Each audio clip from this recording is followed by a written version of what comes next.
যারা বাংলাদেশে 2014, 2018 এবং 2024-এর গণতান্ত্রিক নির্বাচনের পরিবর্তে যারা অগণতান্ত্রিক অবৈধ নির্বাচন করেছিল, ঠিক তারাই শরীফ ওসমান হাদীকে সরাসরি গুলিবর্ষণ করেছে বলে আমরা গণমাধ্যমে জানতে পেরেছি।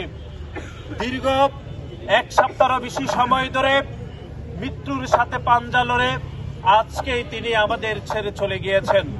বাংলাদেশ জাতীয়তাবাদী ছাত্রদল পুরো পরিবার শরীফ ওসমান হাদীর মৃত্যুতে গভীর শোক প্রকাশ করছে এবং একই সাথে তার পরিবারের প্রতি গভীর সমবেদনা প্রকাশ করছে। আপনারা সবাই অবগত রয়েছেন যে দীর্ঘ আন্দোলন সংগ্রামের মধ্যে দিয়ে জুলাই এবং আগস্টের সেই রক্তক্ষয়ী সংঘর্ষে যারা দিনে দুপুরে প্রকাশ্যে 2000-এরও বেশি ছাত্র জনতাকে প্রকাশ্যে গুলি করে হত্যা করেছে, তারাই গণ অভ্যুত্থান পরবর্তী সময়ে বাংলাদেশের আইন শৃঙ্খলা বাহিনীকে চরমভাবে অবনতি করেছে। কিন্তু আমরা দেখেছি যে 5 আগস্ট পরবর্তী সময়ে বাংলাদেশ জাতীয়তাবাদী ছাত্রদল সহ অসংখ্য গণতান্ত্রিকামী ছাত্র সংগঠনের অত্যন্ত ইতিবাচক রাজনীতির পরেও বাংলাদেশে এক শ্রেণীর মানুষ যারা আইন শৃঙ্খলা অবনতি করতে বাংলাদেশের সাধারণ মানুষকে চরমভাবে উদ্বুদ্ধ করেছে।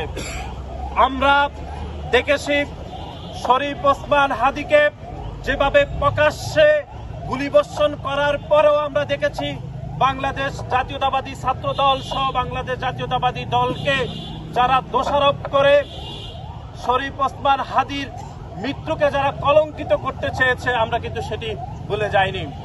সুতরাং সংগ্রামে আজকে বিক্ষুব্ধ সমাবেশ আপনাদেরকে আমরা স্মরণ করে দিতে চাই যে গণতান্ত্রিক যাত্রার জন্য বাংলাদেশ জাতীয়তাবাদী দল বিএনপি সহ অসংখ্য রাজনৈতিক কর্মীরা যারা গত 17 বছর ধরে আন্দোলন সংগ্রাম করছে, সে আন্দোলন সংগ্রামের একটি ধারাবাহিক সফলতার দিকে যখনই আমরা অতিবাহিত হচ্ছি, ঠিক তখনই আমরা দেখতে পেলাম যে গত এক থেকে 1.5 বছর ধরে সে আইন শৃঙ্খলা বাহিনীর অবনতির মাধ্যমে সে গণতান্ত্রিক যাত্রাকে রুদ্ধ করে দিতে চায়।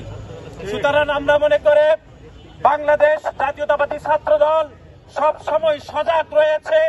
সে গণতান্ত্রিক যাত্রাকে যারা ব্যাহত করতে চায়, বাংলাদেশ জাতীয়তাবাদী ছাত্রদল তার সমুচীন জবাব ইনশাআল্লাহ দেবে।